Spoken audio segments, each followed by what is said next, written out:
Vous êtes bien sur Flora TV News. Bienvenue dans votre édition d'information. La famille Tshisekedi, accusée de pillage de minerais. Plainte déposée en Belgique.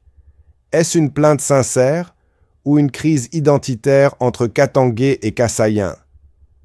Pendant les 18 années du régime de Joseph Kabila, le Grand Katanga a connu des formes multiples de pillage, économiques, fonciers, environnementaux, souvent orchestrés ou couverts par des acteurs nationaux et internationaux. Durant cette période, aucune ONG locale n'a véritablement levé la voix, ou alors ces organisations étaient invisibles, silencieuses, voire inexistantes. Aujourd'hui, soudainement, on découvre qu'il existe des ONG au Katanga qui dénoncent avec véhémence le pillage des minerais. Où étaient-elles durant toutes ces années? Leur soudain réveil laisse perplexe.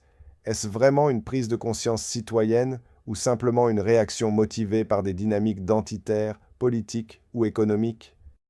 En RDC, la famille du président Tshisekedi visée par une plainte en Belgique. Voici ce que vous devez savoir. Plusieurs membres de la famille du président Félix Tshisekedi sont aujourd'hui visés par une plainte explosive déposée devant la justice belge. Le motif? Le pillage massif de sites miniers dans les provinces du Haut-Katanga et du Lualaba, deux régions extrêmement riches en ressources naturelles.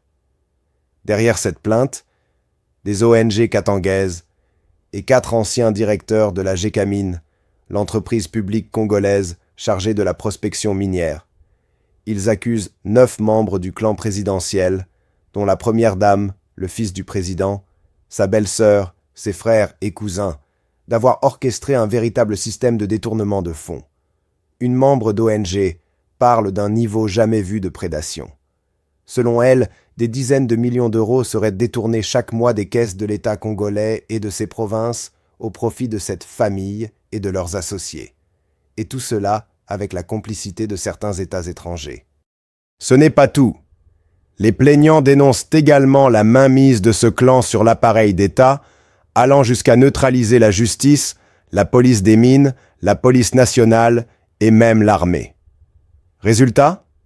Il serait devenu impossible de dénoncer les abus ou de se faire entendre en RDC. C'est pourquoi cette plainte a été déposée en Belgique, et non à Kinshasa. Elle cible particulièrement les membres de la famille Tshisekedi détenant la nationalité belge, mais précise bien que d'autres figures non citées participeraient aussi à ce pillage organisé.